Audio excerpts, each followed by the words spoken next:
Assalamualaikum. Once again with a very important topic, CO 197 denial code क्या है, उनके denial reason क्या है और इस डिनाई का मतलब क्या है। तो इस डिनाई का मतलब यही कि प्री सर्टिफिकेशन और ऑथराइजेशन एब्सेंट, जब भी इंश्योरेंस को ऑथराइजेशन चाहिए होता है और हम क्लेम भेजते हैं और ऑथराइजेशन उसमें मिस हो रहा होता है, तो ये डिनाई जो है वो इंश्योरेंस दे देता है। CO 197 occurs when a claim is denied due to missing or invalid pre-certification, prior authorization or referral. Many insurance payer require prior approval for specific procedure or services before they are perform. जैसे मैंने आपको बताया कि 197 का जो denied code है वो हमें तब मौसूल होता है जब इंश्योरेंस जो है वो कुछ सर्विसेज के लिए ऑथराइजेशन रिक्वायर्ड करता है और हम प्रोवाइड नहीं करते, तो ये जो है वो डिनाइल आ जाता है।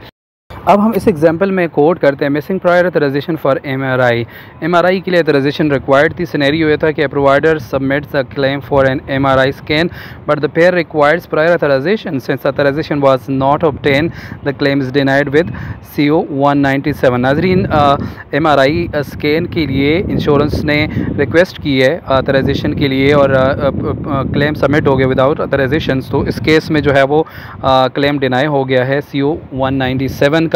और उस केस में फिर क्या करना है उसका सोल्यूशन भी आपको बताएंगे, लेकिन यहाँ पर कुछ ऐसी सर्विसेज होती है जिनकी ऑथराइजेशन आपको पहले कंफर्म करनी होती है, आपको इंश्योरेंस को कॉल करनी होती है या आप पोर्टल्स के ऊपर इंश्योरेंस पोर्टल्स जो अवेलेबल होते हैं उसमें भी आप लोग देख सकते हैं कि कुछ स्पेसिफिक प्रोसीजर्स ऐसे होते हैं जहाँ पे ऑथराइजेशन जो है वो रिक्वायर्ड होते हैं। तो फिर आपको कंफर्मेशन के लिए, एक्यूरेट क्लेम सबमिशन के लिए आपको पोर्टल्स के ऊपर या इंश्योरेंस को कॉल करके कंफर्म करना चाहिए कि इन स्पेसिफिक सर्विसेज के लिए क्या ऑथराइजेशन तो रिक्वायर्ड नहीं है। अगर ऑथराइजेशन रिक्वायर्ड है तो फिर आप जो है नेसेसरी डॉक्यूमेंट्स प्रोवाइड करेंगे इंश्योरेंस कंपनी को और वो फिर आपको ऑथराइजेशन नंबर उसी स्पेसिफिक प्रोसीजर के लिए वो प्रोवाइड कर देंगे, स्पेसिफिक डेट के लिए और कितने विजिट्स होंगे वो सारी चीज़ें वहाँ पे मेंशन होगी। लेकिन सबसे ज़रूरी है कि आपको एडवांस में ये कंफर्मेशन करनी होती है।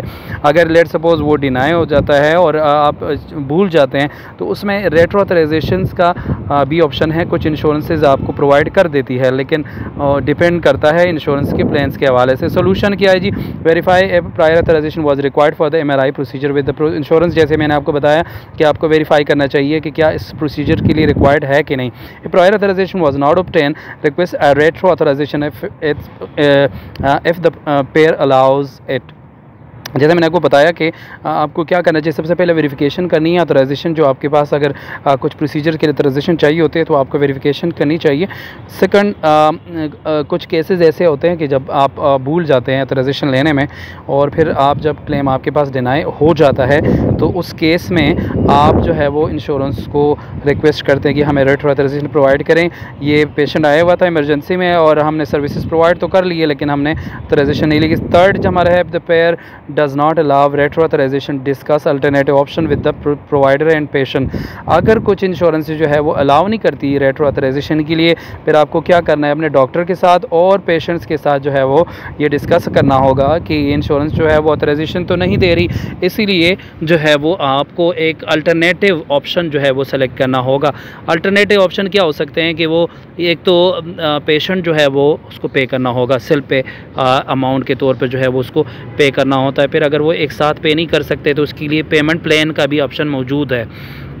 4 नंबर है resubmit the claim with the correct authorization number if already obtain. Sometime ऐसा होता है कि ऑथराइजेशन जो ऑब्टेन किया होता है लेकिन वो बिल नहीं हुआ होता, मिस हुआ होता है, तो उस केस में भी आपको दोबारा रीसबमिशन करनी है। एग्जांपल नंबर 2 है surgery denied due to missing referral. अब पहले ऑथराइजेशन की बात ही अब रेफरल के लिए है कि सिनेरियो क्या है, patient undergoes a knee replacement surgery but the pair required the referral from a primary care physician before approving the specialist services. The claim is denied with CO 197। Patient जो है वो PCP ने refer किया, ठीक है, और वो specialist के पास गया या विदाउट कंसल्टेशन जो है वो PCP से नहीं ली और वो स्पेशलिस्ट के पास गया सर्जरी के लिए, तो जो है वो क्लेम सबमिट करने के पर जो है वो डिनाई 197 आ गया है।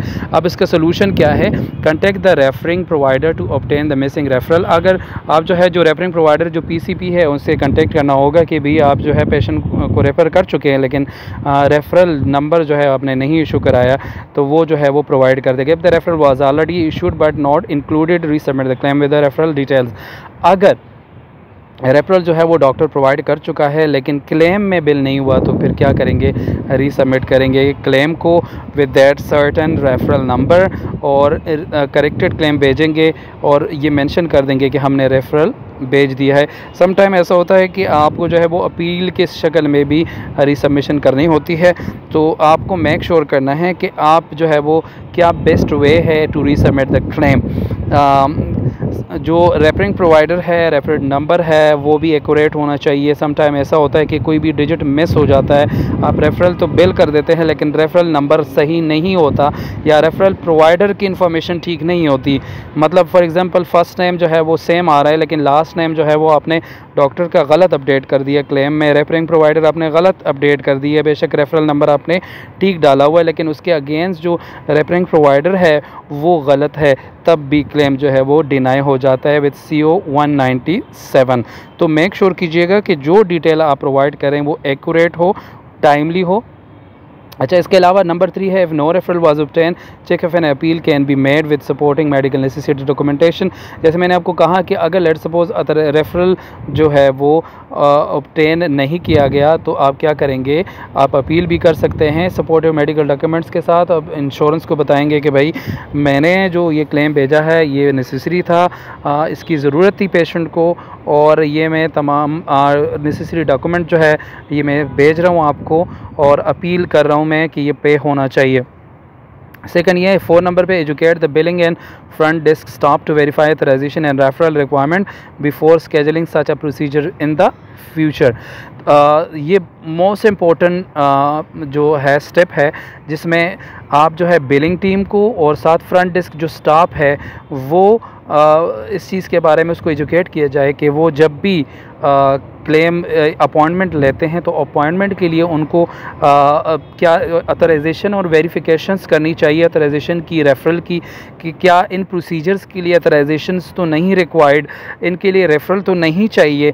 तो ये कंफर्मेशन आप जो है वो पेशेंट को पहले ही से कंफर्म करना चाहिए प्रोसीजर्स के लिए, तो आपके लिए आसानी होगी। जब भी पेशेंट आएगा विज़िट करने के लिए तो आपने ऑथराइजेशन पहले ही से ली होगी और जो है वो प्रोसीजर वो डॉक्टर परफॉर्म करेगा और वो क्लेम पे हो जाएगा।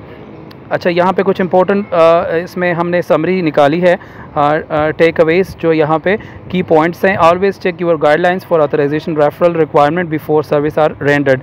सर्विस लेने से पहले आप लोगों को ये कंफर्मेशन करनी चाहिए कि सर्टन प्रोसीजर्स हैं उनके लिए ऑथराइजेशन या रेफरल की ज़रूरत है कि नहीं। Submit claim with correct authorization और referral numbers to prevent denials. आपको एक्यूरेट जो ऑथराइजेशन नंबर है या रेफरल नंबर है वो क्लेम के साथ भेजना चाहिए।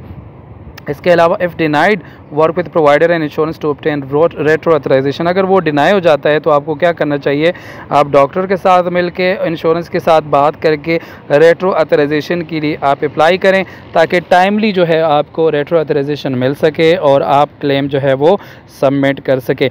नाज़रीन, आज के इस लेक्चर में हमने आपको CO 197 के बारे में बताया जो कि ऑथराइजेशन के ऊपर जो उसका डिनाइल है और इनके गाइडलाइंस भी बताएँ, उनके कुछ एग्जाम्पल्स भी आप लोगों के साथ शेयर किए हैं।